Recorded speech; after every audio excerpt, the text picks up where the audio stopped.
அது பூஞ்சோலை அப்படிங்கிற ஒரு கிராமம். அந்த ஊர்ல பிரசாத், சாந்தி அப்படின்னு கணவன் மனைவி வாழ்ந்துட்டு வந்தாங்க. அவங்களுக்கு 2 மகள்கள் இருந்தாங்க. பெரிய பொண்ணு மாதவி, சின்ன பொண்ணு மாளவிகா. அந்த கணவன் மனைவி கூலி வேலை பார்த்து அது மூலமா வந்த காசை வச்சு தன்னோட குழந்தைங்கள நல்லா பாத்துக்கிட்டாங்க. ஆனா துரதிர்ஷ்டவசமா ஒரு விபத்துல அடிபட்டு 2 பேருமே இறந்து போயிடுறாங்க. இறந்து போன தங்களோட அம்மா அப்பாவை பார்த்து மாதவியும் அழுதுகிட்டே என்ன பண்றதுன்னு தெரியாம நின்னுட்டு இருந்திருக்காங்க. அந்த சமயத்துல அவங்களுக்கு ஆதரவு கொடுக்கறதுக்கு அந்த ஊர்ல யாருமே முன் வரல. என்ன பண்றதுன்னு தெரியாம மாதவியும் மாளவிகாவும் தன்னோட அம்மா அப்பாவோட உடல்களை தங்களோட தோள் மேல தூக்கி போட்டுட்டு மயானத்துக்கு கொண்டு போறாங்க.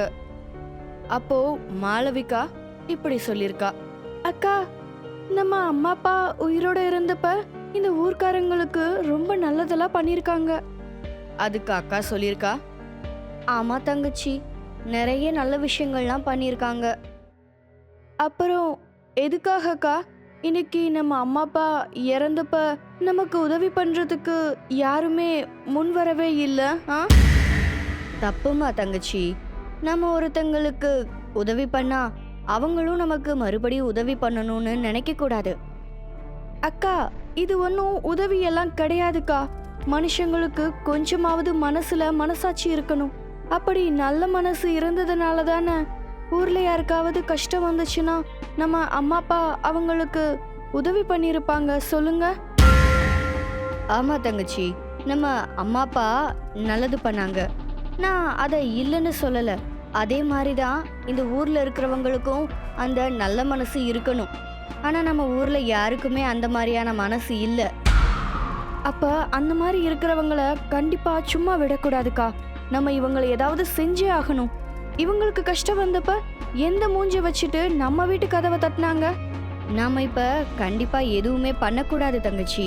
நம்ம எதுவுமே செய்யலைனாலும் நம்ம கர்மா நமக்கு கண்டிப்பா பதில் சொல்லும். இல்லக்கா, நான் இவங்கள மன்னிக்கவே மாட்டேன். இவங்க செஞ்ச வேலைக்கு இவங்களை ஏதாவது ஒரு வகையில கண்டிப்பா தண்டிச்சே ஆகணும். அம்மா அப்பா இல்லாத குழந்தைங்கன்னு சொல்லிட்டு யாருமே நம்ம மேல இறக்கப்படவே இல்லை. இப்படி மனசாட்சியே இல்லாதவங்க மேல நான் எதுக்காக பரிதாபப்படணும் சொல்லுங்க? அவங்க பண்ணது தப்புங்கிறத அவங்க கண்டிப்பா புரிஞ்சே ஆகணும். அதுக்கு மாதவி, நீதானே சொன்ன நம்ம 2 பேருமே பெண் பிள்ளைகள் அப்படின்னு. நம்ம எதுக்காக அவங்கள தண்டிக்கணும்? அவங்களோட கர்மா கண்டிப்பா அவங்கள பார்த்துக்கும். அதுக்கப்புறம் குழி தோண்டி புதைக்கணும் அப்படின்னு சொல்லிட்டு அக்காவும் தங்கச்சியும் கையில மண்வெட்டியை எடுத்து யாரோட உதவியும் இல்லாம அவங்களே குழி தோன்றாங்க. மாளவிகா மட்டும் மனசுக்குள்ளேயே, நம்ம ஊர்க்காரங்களை கண்டிப்பா ஏதாவது ஒண்ணு செய்யணும் அப்படின்னு நினைச்சிட்டு இருக்காங்க. அப்போ திடீர்னு மாளவிகா தோண்டிட்டு இருந்த குழியில இருந்து ஒரு பெட்டி அவங்களுக்கு கிடைச்சிருக்கு. அது என்ன பெட்டி அப்படின்னு அதை திறந்து பார்க்கறாங்க. அதுக்குள்ள அவளுக்கு ஒரு செயின் தெரிஞ்சிருக்கு. அந்த செயினை தன்னோட கழுத்துல போட்டுக்கிட்டு தன்னோட அம்மா அப்பாவை குழியில புதைச்சிட்டு 2 பேருமே ரொம்ப மனசு கஷ்டத்தோட வீட்டுக்கு கிளம்பி போயிடுறாங்க. அந்த நாள் அப்படியே முடிஞ்சிருது. மறுநாள் காலையில சீக்கிரமாவே எந்திரிச்சு வீட்டு வேலையெல்லாம் பார்த்துட்டு இருந்தா மாதவி. வெளியில ஏதோ சத்தம் கேட்டு வெளியில வந்து பார்த்திருக்கா.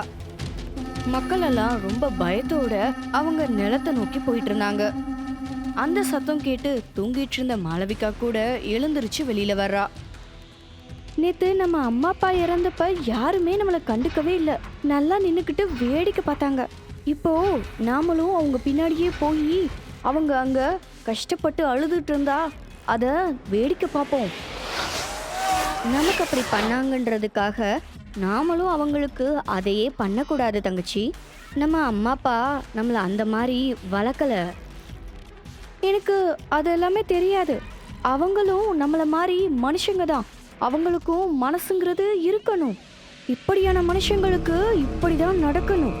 இவங்களுக்கு இது மட்டும் பத்தாது, இன்னும் இன்னும் வேணும் இவங்களுக்கு. சரி வா, உனக்கு பிடிச்ச சாப்பாடு பண்ணி வச்சிருக்கேன். முகம் கழுவிட்டு வந்து சாப்பாடை சாப்பிடு. ஊர்ல ஏதோ ஒரு பேய் வந்திருக்கு போல. நேத்து நிலம் இதெல்லாமே எரிஞ்சு போயிடுச்சு. பேய் வந்து அவங்களோட பசுக்களை கொண்டு சாப்பிட்டுச்சான். இந்த பேயை பிடிக்கிறதுக்காக மந்திரவாதி வர வச்சிருக்காங்களாம். இந்த மாதிரியான மனுஷங்களுக்கு இப்படிதான் நடக்கும்.